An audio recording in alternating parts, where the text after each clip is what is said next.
Hi, and welcome to this module. I am Laura Velasquez's avatar. And I am Daniela Pigaro's avatar. They are researchers at Sandec.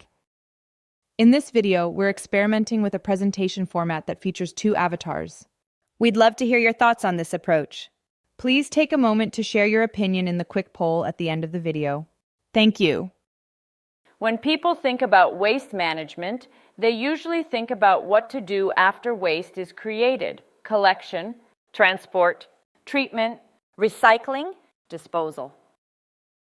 But what if I told you the most powerful way to manage waste is to avoid creating it in the first place? That's right. This module is all about shifting that focus towards reducing and avoiding waste before it even enters the system. By the end of this video, you will identify the common types of avoidable waste, Learn practical ways to reduce waste at home, at work, and in your community. and recognize everyday opportunities to avoid waste generation entirely. Before we dive in, let's look at the waste management pyramid. It shows a strategic approach to managing waste from most to least preferred: avoid or reduce waste, reuse, recycle, recover, treat, and dispose. This pyramid reminds us that the best way to manage waste is to not create it at all. And that's exactly the focus of this module: how we can avoid and reduce waste before it even becomes a problem. The good thing, as it is shown in this graph, is that the waste generation rates in low and middle income countries are already lower than in other countries. Developing policies to incentivize less waste in the supply chain of goods, for example, extending lifespan of goods and packaging, and changing behavior away from wasteful consumption of goods by each of us, are great opportunities to avoid reaching a high waste generation rate in the first place. Let's start with one of the most common and preventable types of waste: food waste. Did you know that about 1/3 of all food globally produced goes to waste? That's like throwing away every third meal. In our homes, food waste often looks like forgotten leftovers, the overripe fruit, or an impulse purchase we never get around to eating. But with a few simple shifts, we can make a big difference.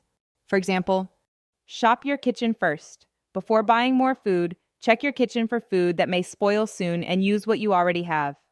Plan your food shopping by making a shopping list and sticking to it. Workplaces also generate food waste, often from catered food at meetings or events. But with some coordination, waste can be avoided by ordering based on the number of participants and partnering with a local organization to donate surplus food from catered events. Community-level efforts can create big ripple effects. Sharing is caring. So share or donate food you won't eat in time to neighbors or local charities. Encourage local food businesses, like restaurants, supermarkets, and vendors, to offer surplus or near-expiry food at lower prices. The key to reducing food waste is thinking ahead. A little planning at each level, home, work, and community, can prevent food from ever becoming waste in the first place. Let's talk plastics. Of the over 7 billion tons of plastic produced so far, only 9% of all plastic waste has been recycled. The rest? Sitting in landfills, polluting our environment, or burned. The main culprits? Single-use items like plastic bags, bottles, and packaging. These items are so common that we often don't even realize how much plastic we use. Here's how to start reducing at home. Bring reusable bags when shopping at your local market or store. Choose products with minimal or no plastic packaging, especially when buying from street food stands. Use containers from home when buying cooked food, snacks, or leftovers instead of accepting plastic bags or styrofoam boxes. But not only at home, at work, plastic waste often comes from things we don't even think about twice. Plastic waste can be reduced by asking suppliers for minimal packaging and buying in bulk, providing filtered water stations instead of bottled water, switching to digital forms and reusable office supplies. And on the community or even national level, advocate for change with policies that restrict or ban single-use plastics. On this map, you can see that many cities worldwide are already implementing bans and seeing results such as less litter, lower waste management costs, and cleaner waterways. We live in an age where buying and ordering products such as electronics, fashion, gifts, and more is easier than ever. But as the convenience of shopping has increased, so has the pace at which we consume and discard. Many items now have short lifespans and are often thrown away rather than repaired when broken. For example, 5.3 billion mobile phones are discarded each year. With every purchase comes waste, especially from packaging that's discarded almost instantly. At home, rethink your consumption. Ask yourself, do I really need this? Sharing is caring. Before getting something new, ask yourself if you really need to own it or if you could borrow it from someone else. Is your item repairable? Before you throw away anything, see if you can still fix it or if someone else could still benefit from this. Buy secondhand. Look for secondhand markets that are available to you. Anyone involved in the production and supply of goods can focus on designing products that can be disassembled and repaired, as well as use less of non-recyclable materials or minimum packaging. Generally at work, we consume more than we realize: paper, supplies, equipment. And how many times have you received goodies and gifts from work events? While nice, they are often unnecessary and create more waste down the line. So buy less, use longer.